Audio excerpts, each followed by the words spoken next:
Welcome into One on One. I'm Reed Spencer, joined by my co host Logan Mosier. As always, a fantastic show ahead. It is America's greatest homecoming. A lot of festivities tonight. Obviously, with the football game tomorrow, a lot going on. So it is a great weekend. A lot of family members are here, which is what Studio is homecoming. packed. Yeah, that's what it's all Studio's about, packed. right? We'll start with the NFL. We'll be joined by Taylor Hearn. Obviously, you know Robin Hearn, her brother from the Texas Rangers later. Then the bullpen, Barrett and Jason. Jason's going to try and get through whatever happened last night.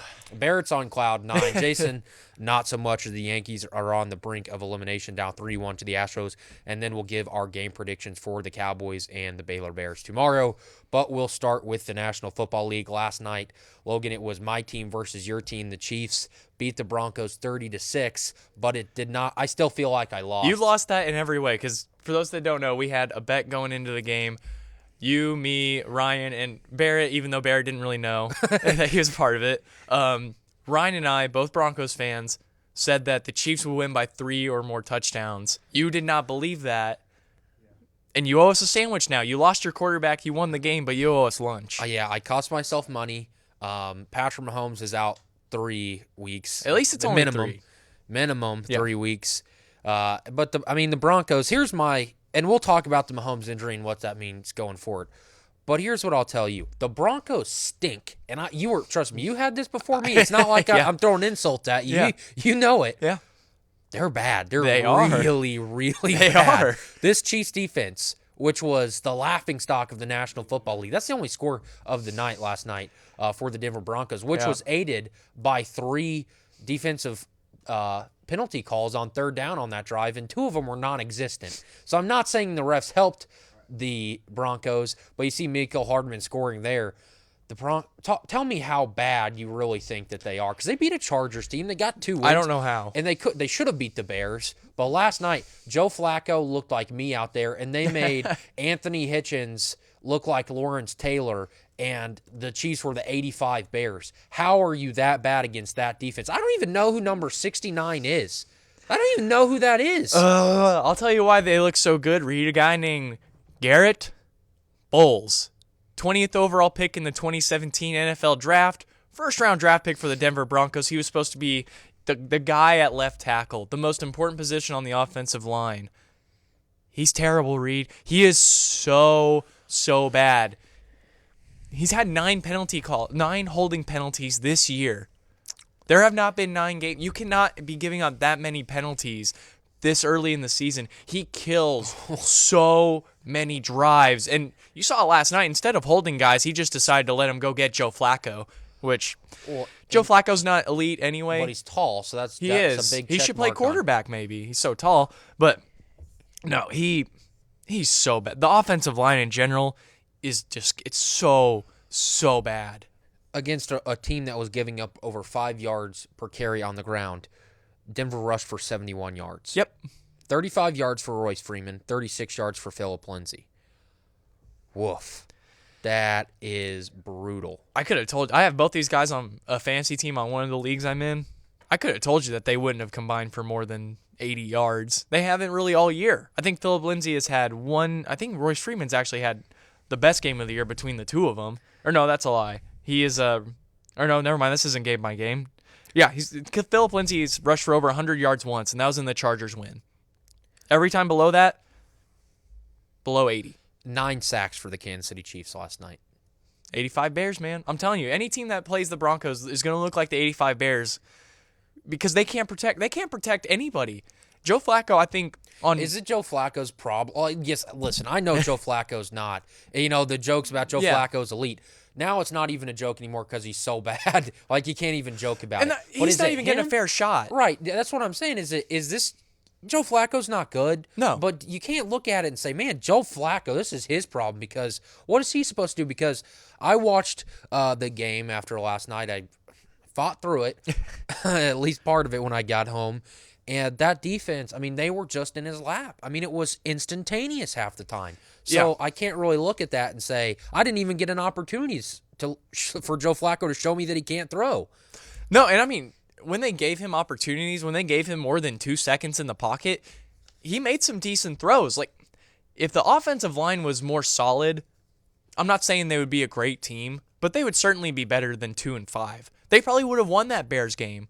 I don't know if they would have ended up beating the Packers or any of the other games, but they would be a better team. They would be a much, much better team. They actually probably would have won that Jaguars game too, because that was a close game as well. And it's frustrating, but it's not at the same time, because I didn't have high expectations going into the year for the Broncos. I knew they were going to be one of the worst teams in the AFC. I didn't think they'd be worse than the Raiders, though. That hurts. That just hurts. They're terrible. They are. Mahomes obviously suffers an injury that a lot of people thought was very serious to begin with. Yeah. Suffering that right patellar knee injury, so a dislocated knee. The MRI showed no severe ligament damage. So best case scenario, it's 3 weeks. That is actually good news. I mean, you don't want to be without Mahomes for 3 weeks, but it's better than being without him all season. You watched the game live. What did you think happened as soon as he was down? I thought it was his ankle right off the bat, because I knew that had been kind of a lingering injury for him. But I was worried when I heard it was when he was out with a knee injury. When I heard they ruled him out with a knee injury, I was like, oh no, this is bad. I'm really glad to hear. As much as I hate to say, I'm glad a Chiefs player's fine. The NFL needs Patrick Mahomes. Mm-hmm.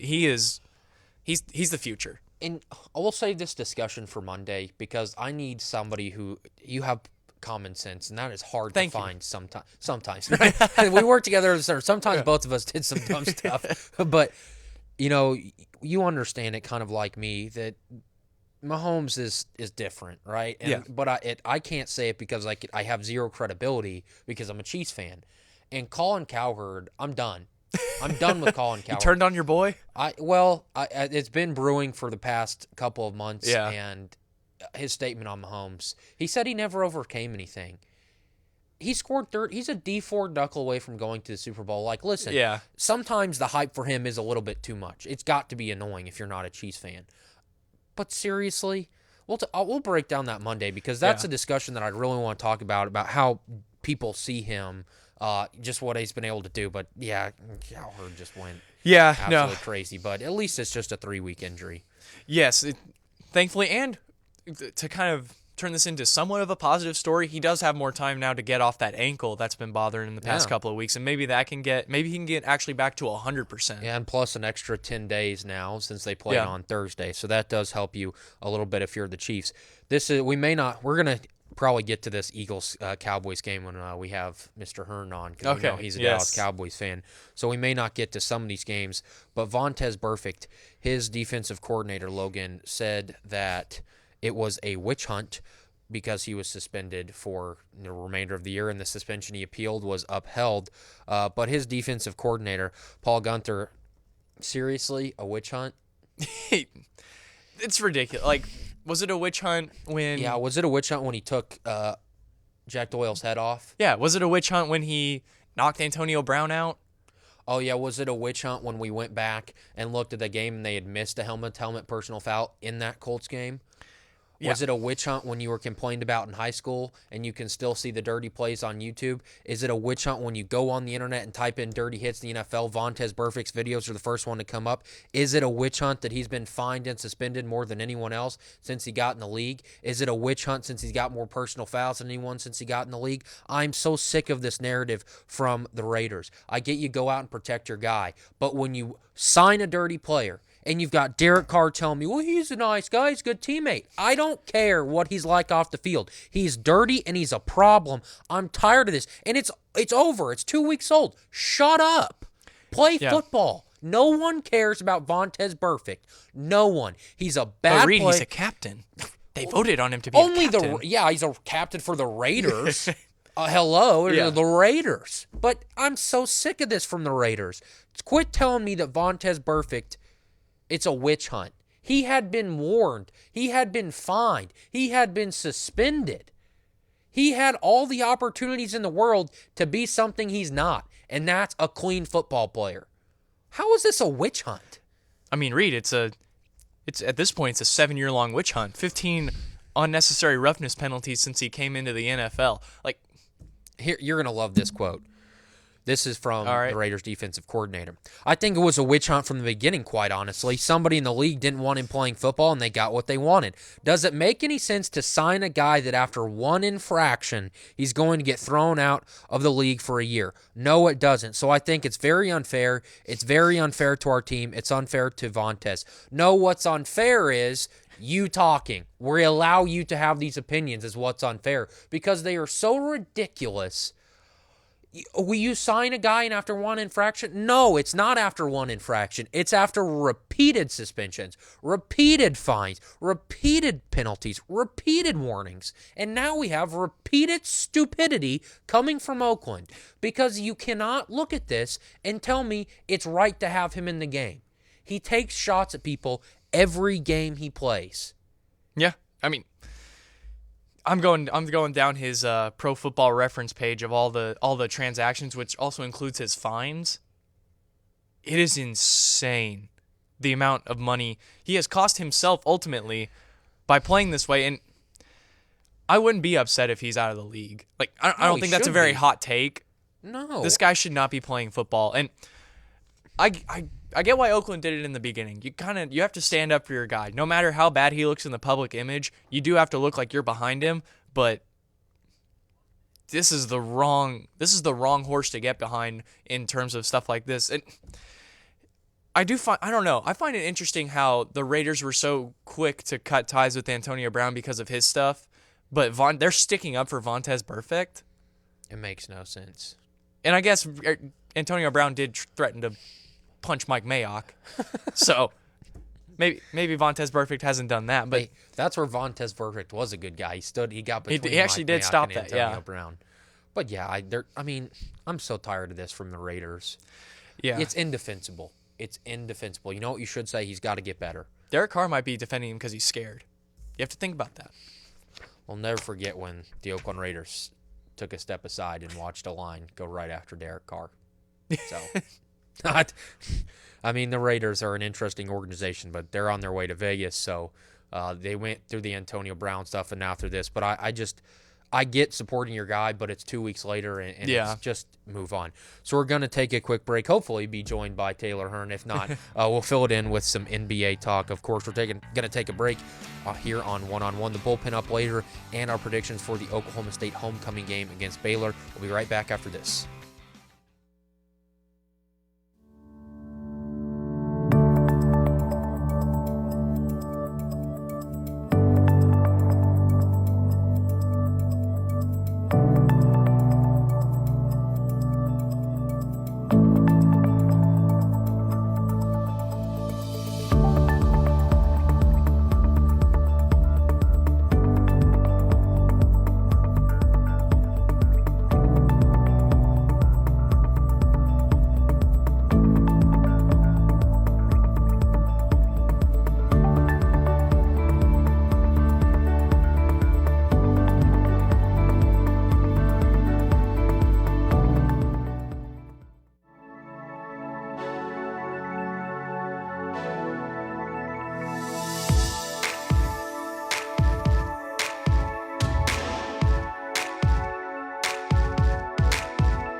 Welcome back into One-on-One. Reed Spencer, along with Logan Mosier, now joined by Taylor Hearn from the Texas Rangers. How's it going? Doing good, guys. Thank you guys for having me. Oh, thanks for coming, man. Yeah. I mean, now we're just gonna start this off. We'll get to baseball, but you're a Dallas sports fan. I can't wait for the end of the segment to talk about this because I love the passion from Dallas sports fans and a guy like Jerry Jones, and you play in Dallas as well. Started out 3-0. Now they're 3-3. What's going on with the Dallas Cowboys? I wish I could tell you, but I mean, just from like watching games and from what I've seen, it just seems like I don't know what's going on with the offense. Whoever's calling plays needs to work on something. Because I don't know. I've heard Jason Garrett's calling plays now, and I've heard that he took that away from Kellen Moore. So I don't know. But I mean, it's been rough. I'm not gonna lie. But I mean, I'm a diehard Cowboy fan, so I'm gonna hang in there. Hopefully they can pull it out against the Eagles this week. Though. you still want Dak to get that max extension? Of course. Okay. Of course, he needs it though. But I mean, so because there's two sides of the party on that thing. I mean, it is split down the middle. So you are a pay Dak kind of guy. I think so. Why do you think he's necessarily earned that? I mean, because you look at the record. I mean, he's won just as much as anyone besides Tom Brady since he got into the league. But you've got guys that are flashy like Mahomes and stuff like that. And I think sometimes Cowboy fans can look at that and say, that's the standard that we want to get. But there's nothing wrong with Dak. So you're fine with what he's been able to do so far. I think so far. I think he has. I do think you're gonna have to pay him eventually. You know, now does he make mistakes? Of course he does. But I think a quarterback like that is somebody who deserves to get paid. Now, how much it does, be determined. But I think hopefully by the end of the season they can get something done. But how bad would that look if he helps continue to turn the season around, and they end up going deep in the playoffs, and next thing you know, going to go to the Super Bowl. Now you got to pay him even more. It's true. I don't know if you're going to be winning many playoff games with Jason Garrett, though. Very true. Do you think the Clappers long for Dallas? Is he going to be there next year? I think so. Because within the past, probably the last, he's been the longest tenured head coach since, Jimmy Johnson, right? I think so. So, I mean, for somebody that can agree and just, be able to do what Jerry says, it's kind of hard. So he'll probably be here long enough, I think so. But, the clapping does get annoying. He's a clapper. You say Vic Fangio's just a mouth breather. Yeah, Vic Fangio's the mouth breather. Did not go well last night. Let's talk about you. How's the rehab going? It's been good. I'm about to 105 feet now. 2 sets. I start throwing bullpens within 2 weeks, and then long tossing next week as well, coming off the mound. So everything's feeling good, though. Arms feeling great. Feels good to be back, though. That's the main thing. Obviously, the start in Seattle didn't go the way you wanted to because of the injury, and your season was a little different after that. But I remember, Robin, when it's like, hey, my brother's going to be starting. And it was everyone around here was so excited for Robin. And just the moment, what was that like going into that day when you finally knew you were going to be started, you were going to be in a big league game and your family's out there? What was the build-up, and how much did you enjoy that? Because that had to be a moment that you've been looking forward to for a really long time. Yeah, that's a moment that you look forward towards, when you're a kid. When I'm out there playing, when I was growing up, that was something I've always dreamed of. And just to get that phone call, it wasn't even a phone call. It was a conversation with my manager.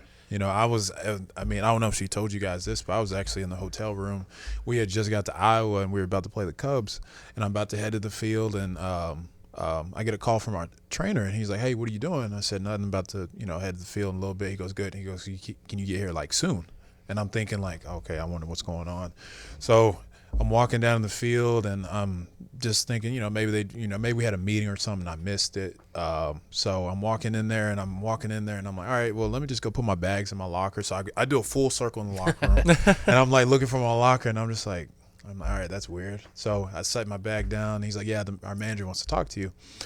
So I go in there and I talk to him, and he's like, how you feeling? I said, I feel pretty good. I was like, I'm 2 days off, pretty fresh. He goes, good. He goes, because you're going to be starting in Seattle. And I was like, whoa. I was like, for the big league team? He goes, yeah. So he said if one of the guys throws today, you're going to start tomorrow. But if he doesn't, you're going to start the next day. And honestly, I was like, I need a day off, because that's flying from Iowa to Seattle. That was a long flight, and then the time difference and everything. But I was gonna be ready for whatever, and just how everything happened, how it unfolded, it happened so fast. Like, people don't realize that, like when you get called up to the major league, it happens fast, and then just getting to there is hard enough as it is. Who was the first phone call? Actually, okay, so it was my mom, dad, and sister. That was the first three, and it was all on a 3-way call. And then, sure enough, there's a lot of screaming going on. So I was like, look, I gotta catch an Uber and stuff. So I called them. They were the first people I called, and I was in an Uber, and then called my agent, and then told a couple friends and stuff like that. And I mean, yeah. So it took me a while because I had to get my hearing back because they were screaming in the phone. Robin was a little crazy. Yeah, she was. She was very excited. She was the most excited person that told. I mean, my mom was excited, of course, but she was screaming. I mean, it was loud. But she sacrificed a lot for me to be able to achieve my dream. So, she deserves just as much as I did. I did an interview with you last year. Thanks again for that, by the way. Got a good grade. So, and you're very personable, and you're clearly a very family-oriented guy. But you don't have to answer, good stuff just because they're standing right there. But how much do they truly mean to you and what you've been able to accomplish through your life? They mean a lot because I don't think people really realize, like in minor league baseball, we play 140 games. In major league, they play 162. Like, it's long, and we're gone all around the country, and it's always good. Thank God for FaceTime, though. And because, I mean, it would be tough because, I mean, there's a lot of long nights and there's nights where, I'll maybe talk to my mom and sister maybe once a week. And, it's not like it's on purpose, but just because I'm just so busy, So family is a good thing, and especially when they come see us, especially, whether it's for a day or just a road trip or whatever it is, because it means a lot because it's long, because, I mean, when we get, like, spring training in March and you get to April, and then, when you get, like, into August and September, that's when the dog days will really get serious, and that's when a lot of people check out, like, mentally. Physically, you get beat up too, because whenever I got traded from the Pirates to the Rangers, those last 2 games I pitched in, those were the hardest games I've ever pitched in, because physically I was just tore up, like I was beat. What do you do to get through those rough couple of months? Oof, a lot of treatment. I do ice baths. Do ice baths every day. So I do those, but a lot of extensive care. A lot of band work as well, shoulder stuff. But it's a lot of minor stuff. Not too much because it's a long season. So you don't want to do too much, but you want to try to we try to hit it hard during spring training because that's when we're trying to get it prepped and ready for the long season. So it's nothing too crazy. Just not as heavy as people think it is. Yeah. What do? You play video games off the field to stay cool or anything like that? I try to. That's one thing I can do, but it's hard. I'm not gonna lie to you, probably the only thing I do during the season is sleep. Yeah. Yeah. It is because I mean we get done with games. Hopefully it's not an extra inning game, but probably get 7 o'clock game, get done probably like 10:30, 11. And the next thing you know, you try to go grab something to eat. They got food for us, and other than that, you're going straight back to your place and going to sleep. So probably the biggest thing is sleep. Video games, try to, especially on off days, but most of the time I'm in my bed all the time. Yeah, I just know the NBA guys, there's all those stories about them playing Fortnite. I didn't know if it was the same. Yeah, no, it is. It's true because, I mean, there's, like guys like, Joey Gallo, he's a big Fortnite guy. Ronald Guzman, he's a big Fortnite guy as well. So there's a good amount. You'd be surprised. There's a good amount, especially in spring training this year. There's a lot of talk about Fortnite. Who's the best? Oh, that's tough. He made his debut this year, Joe Palumbo. He is really, really good from what I've been hearing. Like, he has a Twitch, and he's okay. So I mean, he showed me his highlight tape during spring training. It was probably the best thing. I was like, yeah, I'm glad I don't play that because he would destroy me. This season ahead for the Texas Rangers is going to have a new home. Obviously, you're not moving too far. But what is the potential for this team going into the next season? I really think we're going to surprise a lot of people. I really do, because. And that's just saying just from being in the clubhouse and knowing a lot of the guys and, Woody, our manager, and the whole new coaching staff we brought in has been great. They're real personable. They really, they bring the analytics into the game as well. That's been taking over the game. So we got a really good mix of doing in between both. And we got a lot of good young guys, like a lot of good pitching, hitters coming up too. I mean, y'all seen it too. I mean, you know how hot we got off to at the first half of the season. I mean, it was great. So I think we're gonna be really good this year, and it's gonna be really fun. And I heard, you know, this offseason is gonna be interesting because we're gonna be going after some guys too. So I'm pretty excited to see what we do. Well, there's another Dallas team. We talked about the Cowboys. We talked about the Rangers. The Dallas Mavs. They finally got some players now, and I say finally, like they didn't just lose a Hall of Famer. Yeah, I was about to say, like they didn't just lose that. But it's been a period for the last several years where they're in the Western Conference, which does not do anybody favors. But they go get that big guy from the Knicks, right? And Porzingis and Luka. Are you excited? I know you're a big Mavs fan, so are you excited about this season? Starts in a few days. Oh man, I was excited. I saw the game yesterday, and I was so hyped up. Even though it was preseason, I don't care. I was hyped up, but that's what I like to hear. Yeah, guys that like NBA he's a preseason. Thunder fan, so you need to use all that optimism and pass a little to him because it's not been positive this season. Especially what happened with them losing Russell Westbrook. Yeah, I know that sucked. But no, I am very excited for sure. Because I mean, when we got Porzingis, I was happy about that. But just from all the games I've seen preseason, like they look like they're meshing really well.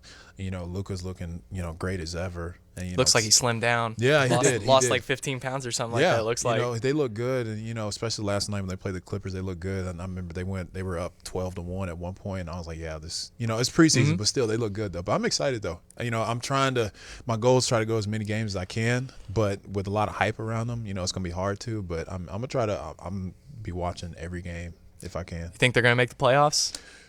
You know, I sure do. I think they're in there. I don't think it's a if. I think we will. I think it's, you know, as high as a 6 seed, as low as an 8. Yeah. You know, so they're going to be fun to watch. They've got a lot of guys, like you said, Porzingis, Luka, Tim Hardaway Jr. They've got some good guys. Good times for Dallas sports fans. New ballpark. Dallas is back on the come up. The Mavs are back on the come up. The Cowboys are always in the national spotlight. Well, yeah, they're always in the national spotlight, but maybe not for the right reasons all the time. So here's the question. I know you're a fan of that school down south. You're an OSU fan this weekend. Not this right? weekend, right? You already promised us you were an OSU fan for the weekend. She said that? Yeah, she did. I mean, was it not the truth? I mean, yeah, this weekend. All right, this weekend. So here, are you a bigger Cowboys fan or a bigger OU fan? Boy, that's tough. I'm a bigger Cowboys fan though. Okay, sure. So here's the question. If something does happen to Jason Garrett and Lincoln Riley gets that phone call, that's great for you, but bad for you. Would you be happy if Lincoln Riley were to maybe take that phone call if something were to happen to Jason Garrett? I wouldn't be mad. I mean, he would. I would hope do more than just clapping. I know that for sure. But no, I mean, I would hope so. I'd still be an OU fan for sure, though. Well, OU would have no trouble finding the next guy. Of course, but that'd be good because I mean, from what he's been doing offensive wise and everything, it'd be good. Because, you know how the NFL's changing now. It's more of a spread offense and everything. So that'd be good. You know, I'd be happy, especially being a Cowboys fan. It'd be great. You think Jalen's going to win third Heisman in a row? I sure hope so. But, you know, there's a lot of guys looking good, too. You know, Wisconsin's running back's looking good. Running back over there is pretty good. Yes, he's looking good, too. There's a lot of good guys, you know. But I'm hoping he does. That'd be good to get 3 in a row. That's my worst nightmare. What, getting 3 in a row? Yeah, oh man, it's bad enough as it is. But then Bob Stoops leaves. It's like finally. No, they get better. And by the way, they're probably gonna have 3 straight Heisman Trophy winners. It's brutal out there. Sports can be really tough on the fan. As I'm talking to a guy who plays a professional sport, but yeah, I'm a Chiefs fan, so last night was hard for me. Yeah, Mahomes going down and. What was the diagnosis about that? I didn't see that. Right patellar injury. So yeah, just dislocated, but no ligament damage. So 3 weeks probably. So gonna be depending on that defense, huh? They looked good last night, but not everyone plays. Terrible, not everyone's the Broncos. So I'm not buying into the hype of that defense. So all right, Saturday or Sunday, I guess Eagles Cowboys. I'm guessing you're gonna take the Cowboys, easy. But is it a close game because that Eagles secondary's banged up? But is it a divisional game? The Cowboys lost to the Jets. Man, the Jets, they're trying to come back off that embarrassing loss and beat the Eagles. Can they do it? I think so. Doug Peters, you know, they're over there talking trash right now, so I'm a little amped up for this game. But I think I have no doubt. I mean, especially after losing 3 in a row, especially to the Jets. Jeez, that was That was brutal. That was brutal. I could not sleep that night. I saw some stat. They won in total yards, time of possession, some other stat. And when teams win all three of those, they're 90-1. And Dallas I'm sure was the the one one. loss was to the Chiefs. Yes. No, that was the one. The Jets that loss was was the the one. one. Yeah, But that I'm was hoping. tough. I mean, if Tyron Smith comes back and Collins as well, I got pretty good confidence that they're gonna win it. I mean, I think it's gonna be a tight game for sure. Because anytime Cowboys play the Eagles, that's always a tight game. So if I had to predict, I'd say probably 34-27 Cowboys. Yeah, I think the Cowboys will win because, I mean, Doug Peterson obviously won the Super Bowl, but he's a guy that his coaching style will work like that one time, and then it's just going to cost people, and then you just look bad. Yeah. So it's an interesting thing, but got that title to Philly. So job security for a while, but they've had trouble beating the Cowboys recently, so it's going to be a good game. Thanks for coming on. We really appreciate it. Oh, of course. Anytime you guys need me. Yeah. We'll hold you to that. Oh, that's fine.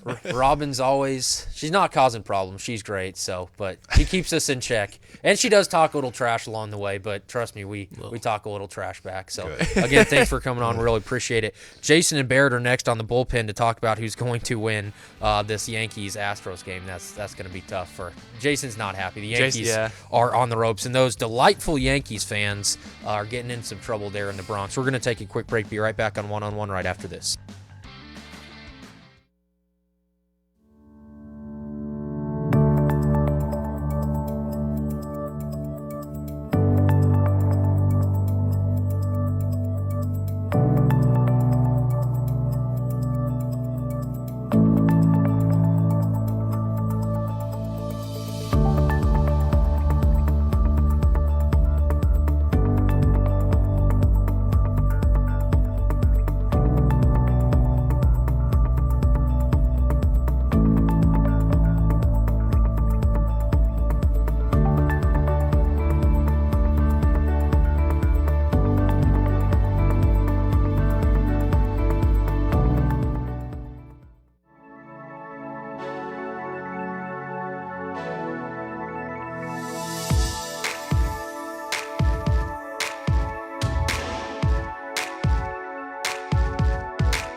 Hello. Welcome back to the bullpen.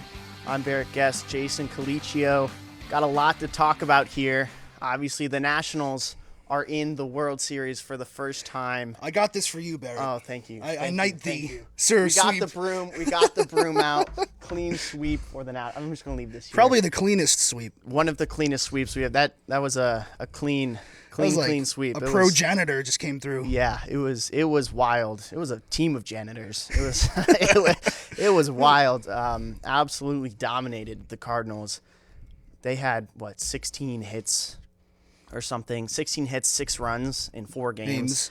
It was not good. It was really bad for Cardinals and really good for the Nationals. Yeah, let's start off happy. So you go ahead and so first time in franchise history they're in the World Series. The Nationals have never lost a game in the NLCS. They've only been to one, but they're undefeated. Clean track record. No other team can say that. Well, I don't know. I don't know if any other team can say that. The Nationals can say that. So it was a lot of fun to watch from Nationals' perspective. The pitching was unreal. Strasburg, Sanchez, Corbin was solid. Obviously, Scherzer was really good. And the Cardinals' fielding was just abysmal. I mean, everything about it was just bad. It was honestly like tough to watch at points. Like I would cheer and then I'd just be like, oh, Yeah. you know, dropping balls out in right field. They're not calling each other off. But I mean, I'm excited. I think all of DC's excited.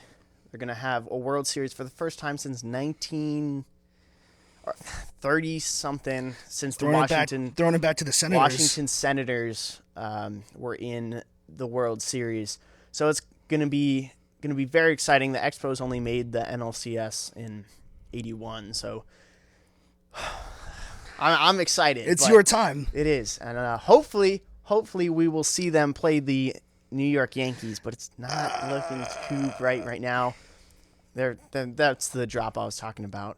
That was just brutal, but I like that guy. He You were telling me he was the only one bringing the only person bringing anything to that team. Yeah. Oh boy. And that was just I was freaking out. It was awesome. But moving on, Yankees Can we down not? 3-1. I mean, we don't have to. We don't want to. We have to. Yankees down 3-1 to the Astros. Tough game last night. They play today. The series could be over. You know what I'm thinking? I'm thinking there's no way they lose all 3 games in New York. They're going to head back to Houston, down 3-2. They're going to pull off a miracle, and they're going to face the Nationals in the World Series. Barrett, It's only right, right? your optimism. I need some of that. Yeah. Because, whoa boy, am I a negative, what do they call it, negative Nancy? I'm sure Is that's that a what thing. yeah, somewhere. But, oh my God. That game was brutal last night. I was watching it on my laptop, and I kept closing the screen. I couldn't watch from the batting, just couldn't show up, obviously. The bullpen for the Astros did really good. Yeah. The pitching was okay. It was really. People are blaming the wind. It gets really windy in New York but really, in how much is that October. gonna... I guess maybe like with the home runs, it's like Yeah, it pushed yeah, it that is maybe a true. little thing. That is But true. we just couldn't They figure it started out. off the game great. That's all we got though out of that. Yeah. Bases loaded. walk. No outs, And right? no outs. That was George Springer do better yet than that. again coming back and showing us why he owns the Yankees.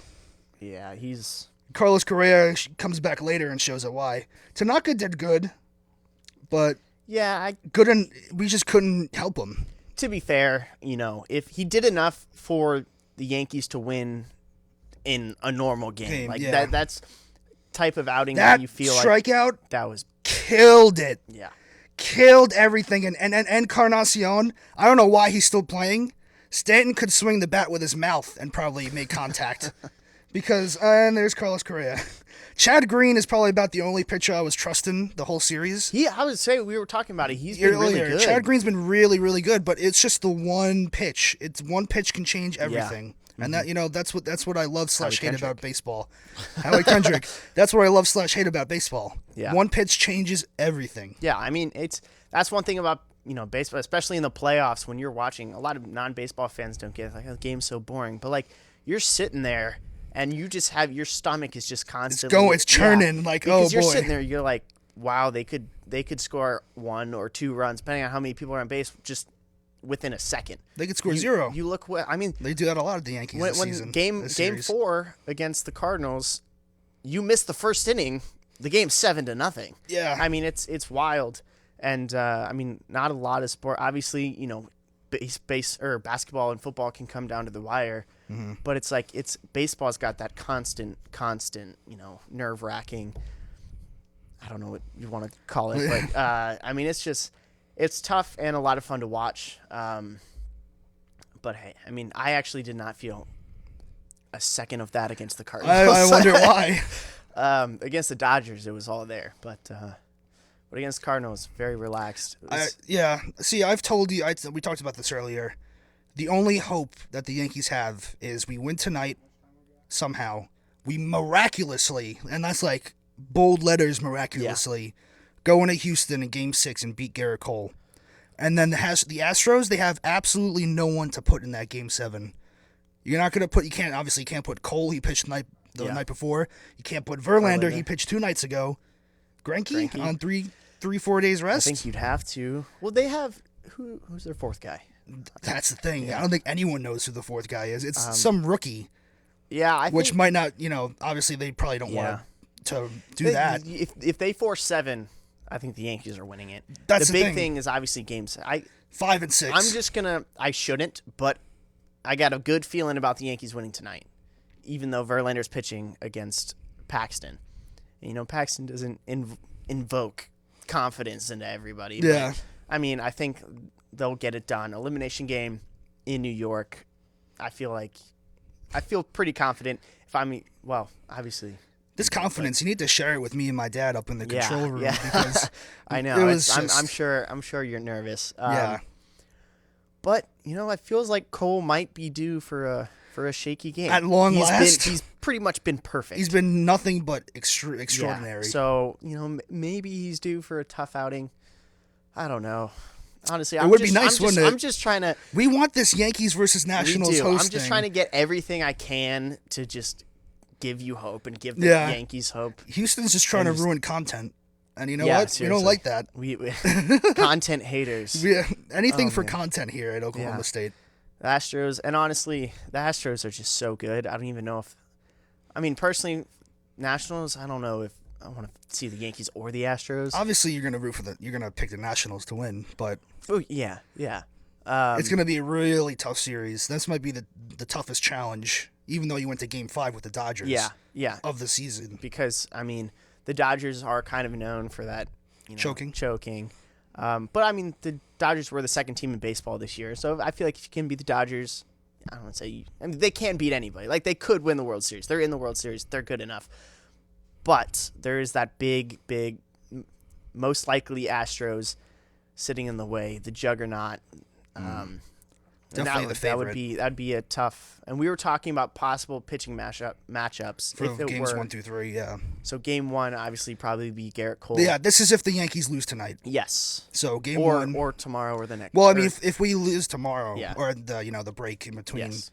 it's But- going to be Garrett Cole up at 6. So I mean, maybe So- you'd go against Greinke probably the first game, you think because I guess so. or if they do go with the rookie that they have lined up for starting. Yeah. But I don't think they obviously don't want to do it if they haven't already done it. Yeah. But you were saying if the Astros come out and they have Garrett Cole pitching game 1 and then Verlander 2 or no, No, you it said was Greinke 2, Verlander Verlander 3. You said for the Nationals, Anibal Sanchez game 1. absolutely has to go game 1. Sanchez game 1, Strasburg Or game 2, 2, Scherzer game 3. 3.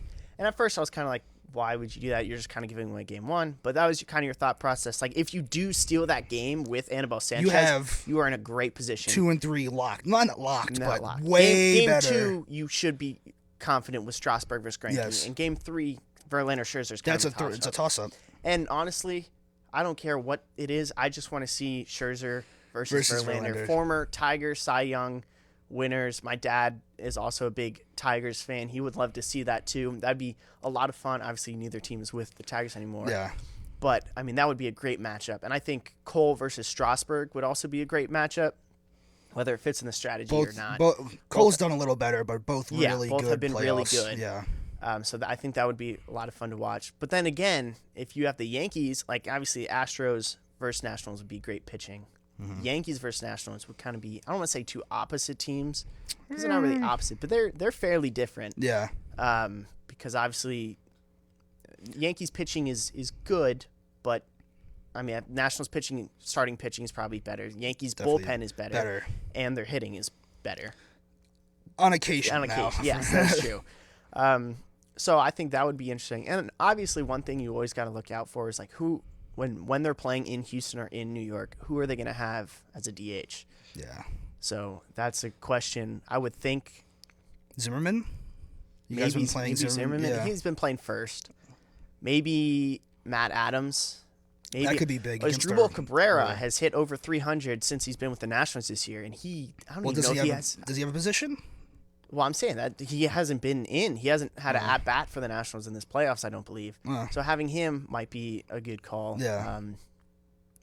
But I don't know. It's all up to, we'll see what happens. Finally, who do you take? So you said you're going to take the Yankees tonight. You had a score prediction? Yes. I'm going to say 5-4. Close Gonna be game. a close game. 5-4. If I see Gary Sanchez in that lineup tonight, Well, who else would? it's not going to... Romine. Oh, yeah. At least Austin Romine hits for contact. Yeah. Gary Sanchez hits for home runs. And And- home runs are always nice. But the way that home runs have been coming in the playoffs, It's a lot... it's It's less...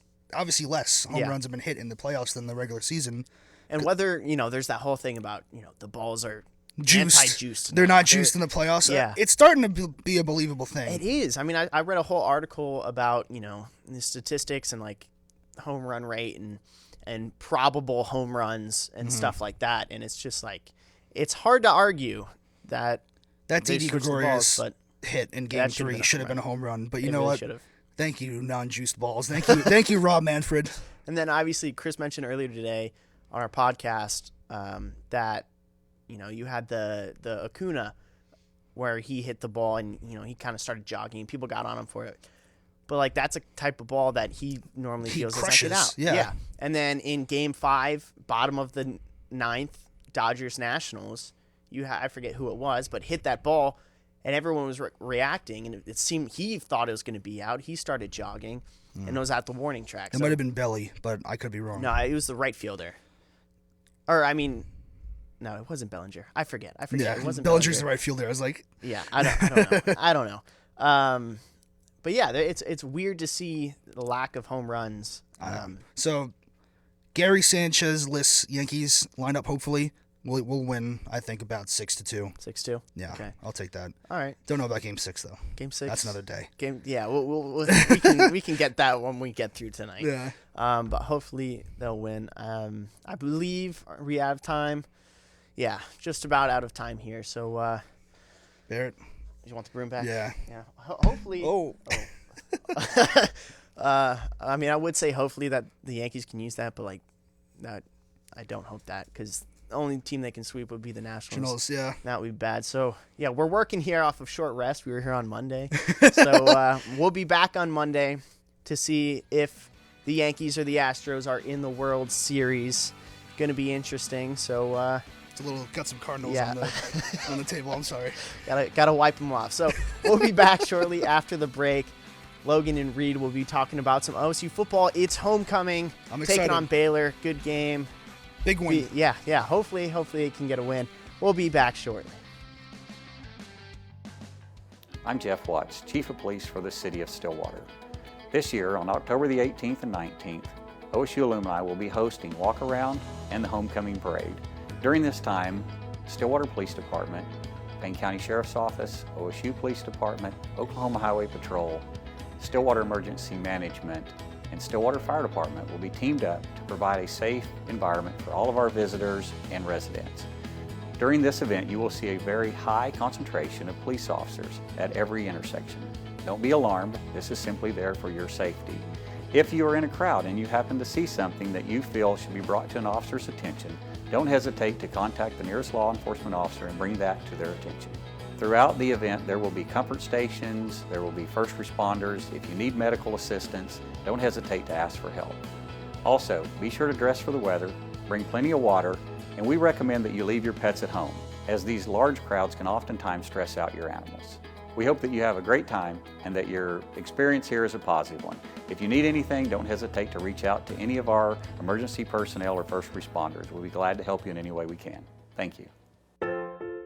Tired of paying for parking at those other airports? Fly Stillwater Regional Airport.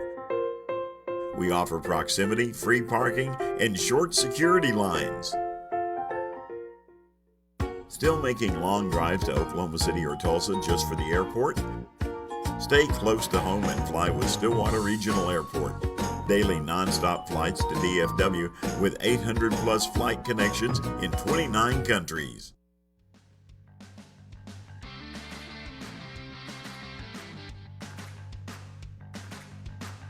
Welcome back into one-on-one. Thanks to Jason and Barrett, a great bullpen segment. Excellent bullpen. Faith in the Yankees. They got the save. Jason does not seem confident, but I have. But to be fair, what sports team is confident in their own sports team in a playoff series?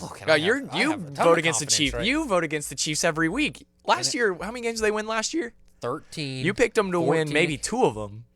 And we were a D4 knuckle away from going to the Super Bowl. There you go. I will stay with it. I will always pick against I'm riding them. with the Yankees.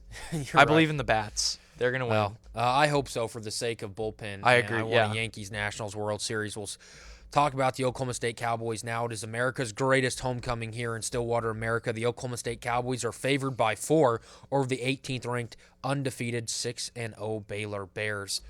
Who's going to win this game and why? Oklahoma State's going to win because they're coming off a bye week, plenty of rest. They finally got their bye week. Guys are getting healthy. Spencer Sanders has had plenty of time to look at his mistakes. They're playing in front of the best crowd all year. There will be no better crowd, except maybe Bedlam. There's no better crowd in Stillwater than a homecoming crowd. So I think they're going to feed off that energy. Coach Gundy knows what adjustments they need to make. I think Baylor's a little overrated. I was talking about it before we came back on. They lost their best linebacker and leading tackler, ACL injury last week. They're going to have trouble filling that gap. But I'm taking Oklahoma State to win this football game. Man, I don't know who to pick because, I mean, you think you have confidence in Oklahoma State and Lubbock happens. You don't have confidence in Oklahoma State, Kansas State happens. And this has been going on for, through 13 games last year, including the bowl game, and we're 6 now. So through 19 of the last 19 games have been a roller coaster. But I forgot the best point I have in this whole argument. Baylor has a number in front of their name. Oklahoma State's going to show up to play. I mean, last year, Texas came in ranked 6th in the country, and for the first half, Oklahoma State just embarrassed them, and the Longhorns were able to come back, but OSU thankfully held on.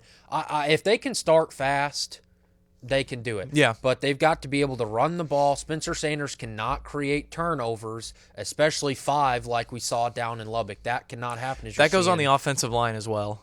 Right. They just have to play. And I think Baylor's a good team and Matt Rule's a good coach. Are they the 18th best team in the country? Probably not. Maybe. I don't know. It's not like being 18th in the country is a huge feather in your cap. I mean, right. That's not the greatest thing in the world. But, they are 6-0, but they didn't have a great non-con. They couldn't score in the second half against Rice. And you saw them, blow a lead in the fourth quarter to Iowa State, kicked a field goal to win that one. They should have lost. I was about to last say, week. they got lucky against Tech. Cost Texas Tech the game. Yeah. So it should have been a Baylor win last week, or a Baylor loss last week. So I don't know. I really don't know. I think Oklahoma State matches up just about the same with Baylor as they do anyone else. Yeah. I mean, I think you're probably better players for Baylor across the board. But I think that off this bye week, we talked about will it help or hurt the Cowboys? Do they need to get back on the field and move past that, or do they need to take time and really recognize why they lost the way that they did? And I think hopefully from at least, people around campus and stuff like that, they obviously the energy, this cannot happen again. And they lost in a heartbreaker last year to Baylor. A.J. Green, this is a big game for him because of last year, got beat on that last play by Denzel Mims and had a lot of penalties in this game. But homecoming's a different atmosphere at Oklahoma State. And I love Oklahoma State. That's why we're here. But to say that every crowd is rowdy and that you have a home field advantage all the time would be a flat-out lie. But maybe at homecoming you do because all these people come in. There's so much happiness and excitement and pride in Oklahoma State. I think that they can play to win, and they will play to win tomorrow, but that doesn't mean they win the game. So maybe Baylor is a little bit overhyped, but I will take Oklahoma State for the sake of it being homecoming week. I do worry about the matchup on the defensive end with how the secondary has played throughout the season. Not that they've given up a ton of big plays, they just haven't been what we thought they were going to be going into the year. And say what you will, Charlie Brewer does not get talked about a lot as one of the elite quarterbacks in the Big 12, probably because there are guys like Jalen Hurts and Kyler Murray last year, Sam Ehlinger. And consistent. Yeah, that's exactly right. He is just a smart guy that doesn't make a ton of mistakes. He had 3 picks last week. Those were his first turnovers of the year, Reed. Oklahoma State is going to have to do a really good job of playing tight coverage. Maybe they can't force him to make mistakes because no other team besides Tech was able to do that this year. But they can't let him sit in the pocket and be comfortable because he will pick you apart. He'll make the right read. He'll make the check down. He'll do whatever he needs to do. That is my biggest concern going into this into the matchups? What are you feeling as far as matchup wise? It's tough. It because is. They're not a great running team. And they pass the ball a lot. And Charlie Brewer, Denzel Mims, they have a good connection. Mims actually dropped the game winner last week. Fortunately, again, those refs kind of help the Bears out. But I think this is a good matchup for Oklahoma State because it can test that secondary, but they're not one to really adapt to running it down your throat, and that's something Oklahoma State struggled with. Offensively, I just think they've got to quit turning it over. Yeah. And the play calling's got to get better, but when things go bad, that's the default that people fall on is the play calling. Yeah. But you've got to help Spencer Sanders out up front. So I think it'll be close, but the Cowboys will win, hopefully. But yeah. We've been wrong on them so much. A couple of times. Just a couple. Roller coaster. Just a couple of times. So I'm going to run around the Big 12 real quick. All right, let's go. You tell me. West Virginia at number 5 OU. Give me OU. Yeah, that's an easy I'll one. do that. I'll pick them for Taylor. Take the Sooners. Iowa State, Texas Tech. Iowa State favored by 7 Man, you know how I feel about Iowa State, but I don't think Texas Tech is very good either. I think I'm finally back on the Iowa State bandwagon. I am backing Iowa State now. I'm kind of buying stock back in the Cyclones. I'll take them to beat Texas Tech as well. TCU at Kansas State. The Horned Frogs are favored by 3.5. A game is in Manhattan, a 1:30 kick. Give me TCU. I think Kansas State is a really bad football team this year. I think they kind of put the wool over everybody's eyes early on in the year, and they're just not very good. I'm going to take TCU. I'll take Gary Patterson in games like that all day long. Kansas at 15, Texas. Texas favored by 21. Only 21? Yeah, only 21. And remember, this is a rematch of the best game of my life. And if you don't cover against Kansas, you lose. It's a loss. You lose. Sadly, I'm going to have to take Texas. I think for at least the next 10 years that everybody's going to remember the time Texas lost to Kansas, and they just aren't going to let it happen again. Number 12, Oregon at 25, Washington. Give me Oregon. Besides that Auburn loss, I think Oregon has been a really, really good football team, definitely the best in the Pac-12. Justin Herbert, please come to the Denver. Please be drafted by the Denver Broncos. I've been saying that for over a year now. I'm taking Oregon. Be careful with your Michigan slander now. There's the 16th ranked Wolverines going into Happy Valley to take on number 7 Penn State. It's a whiteout. Yep. Last time Michigan went in there, they got embarrassed, and they have been embarrassed multiple times under Jim Harbaugh in these situations. But do they have enough offense to go in there and win? Penn State favored by 9. I just don't. They put up a ton of points against Rutgers. They only put up, 10 against Iowa and won the football game. Their defense is going to be there, I think. I do worry about Shea Patterson. Give me Penn State. Yeah, I don't think they have enough offense. I'll take Penn State to win that game all day. Arizona State at Utah. Give me Utah. I'm still not sure on Arizona State. Obviously, they've been doing better than I thought they would be these past couple years, but give me Utah. Yeah, give me Whittingham and the Utes as well. Thank you so much for watching One-on-One. Thanks to Taylor Hearn of the Texas Rangers and Jason and Barrett for talking on the bullpen. They'll be back Monday, and so will we. We'll see you then. Thanks again for watching. Enjoy homecoming here in Stillwater, America.